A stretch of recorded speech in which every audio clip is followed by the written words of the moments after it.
Hey guys, Alan Bishop back with the One Piece at a Time Distilling Institute from the tiny bedroom studio of If You Have Ghosts, You Have Everything podcast. Um, Hanging out here answering your questions today for the channel. As always, please reach out to me, bishopshomegrown@gmail.com, YouTube comments below, any of my social media, or go to thealchemistcabinet.com for links to all of the other things I do, including the paranormal podcast, If You Have Ghosts, You Have Everything, and our store where you can find unique distilling ingredients, books, DVDs, etc., plus our crossover coffees with with Stave and Bean. I'll get that out momentarily. Two unique coffees influenced by barrel-aged whiskey and wine that were roasted specifically for the One Piece at a Time Distilling Institute, as well as If You Have Ghosts, You Have Everything. So today we had a viewer question, and I don't remember who it came from because I don't have it printed off in front of me, but it was about material safety regarding gaskets. I know there's a lot of discussion out there within the forums amongst both home distillers and professional distillers about what kind of gaskets are safe, right? There are ratings out there. What I will also tell you is that generally, anything that I have seen from a manufacturer, at least in the US, that has been offered has been something I would consider safe. So kind of the standards, though, are EPDM, which is preferable, in my opinion, that kind of black rubbery looking stuff. I prefer that stuff. It holds up better over time. It is rated for alcohol tolerance. That's one of the things you want to look at. Is it rated for alcohol tolerance? And what is its rating? Its rating is excellent, meaning that it holds up to ethanol very well. So that one's not in question. The main one that is in question that we hear about all the time is silicone. And I see guys really freak out about silicone being anywhere in the vapor path or anywhere around the collected liquid.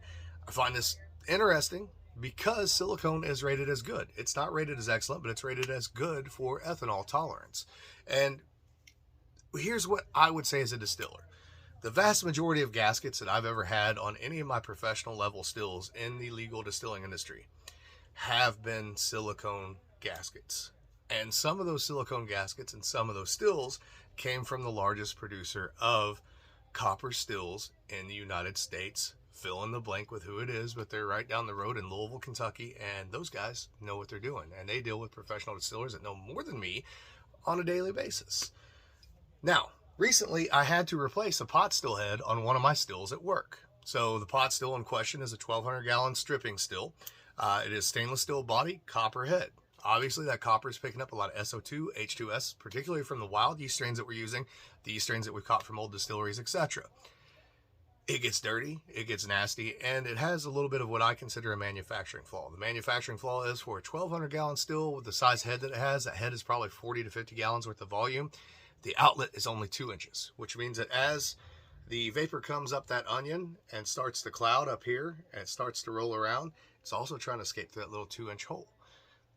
Unfortunately, over time, it starts eating all that copper around where that 2-inch stainless triclove is welded to the top of that copper. It starts eating holes in it. I had to solder it several times. We got as long of a lifetime out of it on that still without repairing as what we could before we replaced it. We did replace it with a brand new pot still head, brand new copper pot still head made exactly the same way. But it gave me a great opportunity. We've been in operation now for 7 years with all of the original gaskets setting between the heads, the various levels of the columns that we have in there. These are just, honestly, they're legitimately silicone gaskets. They don't even set in like a lip, like a triclove or anything like that. They don't have a lip on them. They're just a flat silicone gasket with a couple of lines on them for traction, basically. And those column sections or those still heads, the weight of them holds them in place. And then, of course, you bolt those column sections in or you bolt the head in, and then hopefully the gasket doesn't move. We've only ever had one problem with that. But 7 years in, we are getting to where we're going to have to take all those stills apart and replace all those gaskets. So what I did was, let me say this before I show you this. Typically, on that 2-inch triclove I just mentioned on the top of that stripping still, if we have a silicone gasket in there, usually I'll put an EPDM gasket in there if I have them around, although they get rare between a winery and a distillery, right? We all kind of fight for the better pieces as far as I'm concerned. Usually I'll replace that once every year. It takes an entire year, and we are stripping 3 to 4 times a week, 1,200 gallons on that still. And it takes a year before you start to see any real hardcore wear and tear on that silicone gasket, all right? Now, the ones on the doubling stills where you got the high proof 135 plus, up to You know, the highest proof that we bring off those stills is in the 168 to 170 range, typically on double pot still distillation.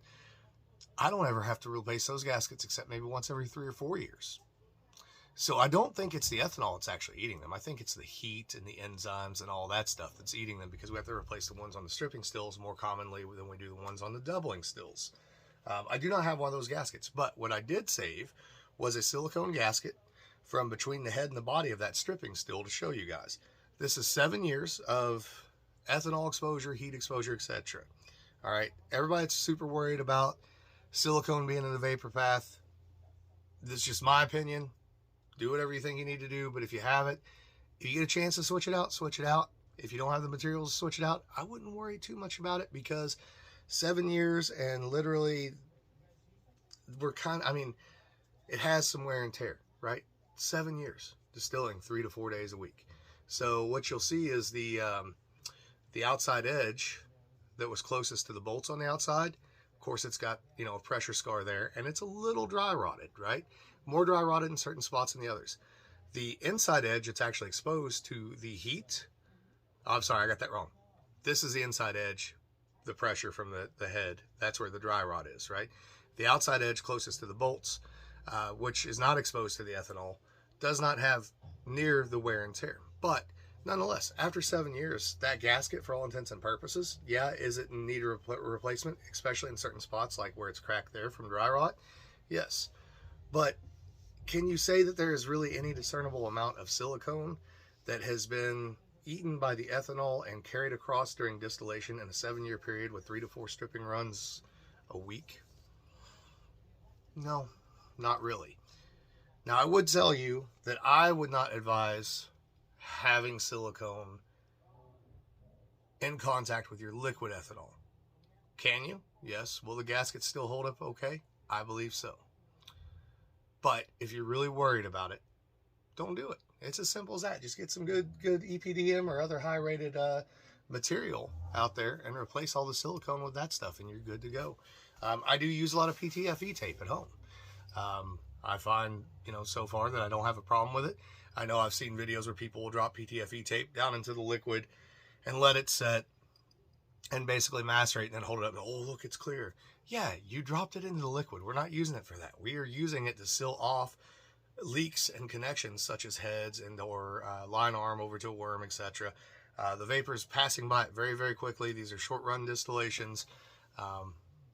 I don't find it to be a safety concern, but you got to do what you think is right. And I got asked the question, so I thought I would answer it. And I thought that this gasket in particular would play very well into that question, one way or the other, and give you some idea. And again, I will hold it up for you. So again, the inside seal that was close to the ethanol, that's also where most of the pressure of the weight of the still is at. You can see that it is dry rotted a little bit. This is also cleaning solution for 7 years too, right? So hitting it with powdered brewer's wash, citric acid, all that stuff over 7 years. That's what you get. Now the outside section of that's closer to the bolts, it's still pliable. It doesn't have any real rips in it anywhere. Still, you know, if it was cleaned up, the outside section would look as new as what it did. There are places where it did dry rot bad. But again, 7 years. So bear that in mind, guys. As always, reach out to me. I love y'all. Be safe out there this holiday season. Merry Christmas. Happy New Year. Whatever you believe in, enjoy, guys.